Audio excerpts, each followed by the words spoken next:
شادی کا سلسلہ جب شروع ہوتا ہے تو پھر کیا کرتے ہیں حضرت؟ اپنی مرضی سے دے دیتے، اس پر جبر کر دیتے ہیں، کیا کرتے ہیں؟ حالانکہ اسلام نے پورا اختیار آپ کو دیا ہے کہ شادی کرنے میں لڑکا اور لڑکی ان دونوں کو اختیار ہے، کیا ہے؟ دونوں کو اختیار ہے۔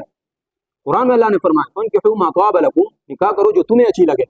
بعض کہتے ہیں نہیں یہ اصل میں ہے فَانكِحُوا مَا طَابَ لِوَالِدَيْكُمْ، جو تمہارے والدین کو اچھا لگے، جو تمہارے والدین کو اچھا لگے۔ قرآن میں یہ یعنی قرآن کی آیات میں یہ ترمیم کرتے ہیں۔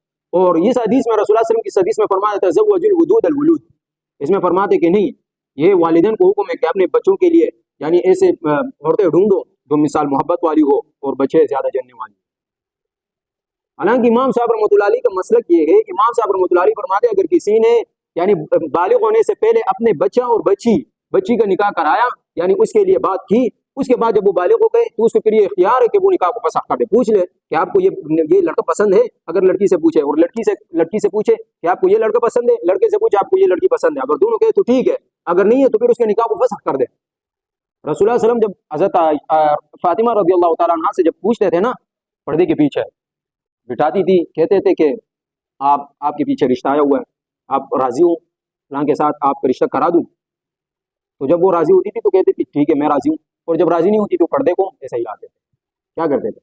پردے کو ایسے لاتے تھے، یعنی اس بات کی دلیل ہوتی تھی کہ مجھے پسند نہیں ہے۔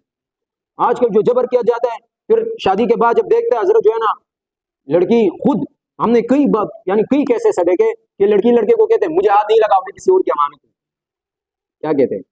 میں کسی اور کی امانت ہوں، مجھے ہاتھ نہ لگایا، یہ کیوں کہتے ہیں؟ یا آپ مجبور کر رہے ہو اس کو، جب مجبور کرو گے تو پھر تو یہی حرکت کریں گے۔ پھر شادی کے بعد اکثر جو طلاق کا کیس آتے ہیں کیوں آتے ہیں؟ یہ اس وجہ سے آتے ہیں کہ آپ نے اس کو شروع میں مجبور کیا ہوا ہے، آپ نے اس کو مجبور کیا ہوا ہے، اس وجہ سے تو یہ کر رہے ہیں۔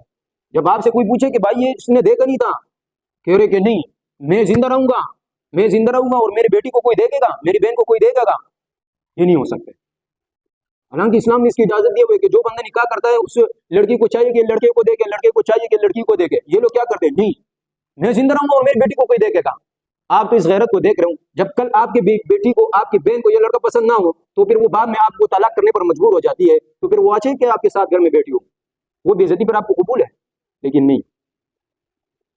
تو یہ جو آج کل طلاق کا مسئلہ جو چل رہا ہے یہ اس وجہ سے چل رہا ہے کہ یعنی بچوں کو مجبور کیا جاتا ہے، لہٰذا بچوں کو مجبور کرنا یہ قانون کیا ہے؟ یہ تو بالکل قرآن اور حدیث کے خلاف ہے۔ ایک صحابی آئے رسول اللہ صلی اللہ علیہ وسلم سے فرمایا یا رسول اللہ میں فلانی عورت سے نکاح کرنا چاہتا ہوں، کیا خیال ہے آپ کا، کروں؟ رسول اللہ صلی اللہ علیہ وسلم نے فرمایا کہ آپ نے اس کو دیکھے؟ کہ نہیں۔ رسول اللہ نے فرمایا کہ دیکھو، پہلے دیکھو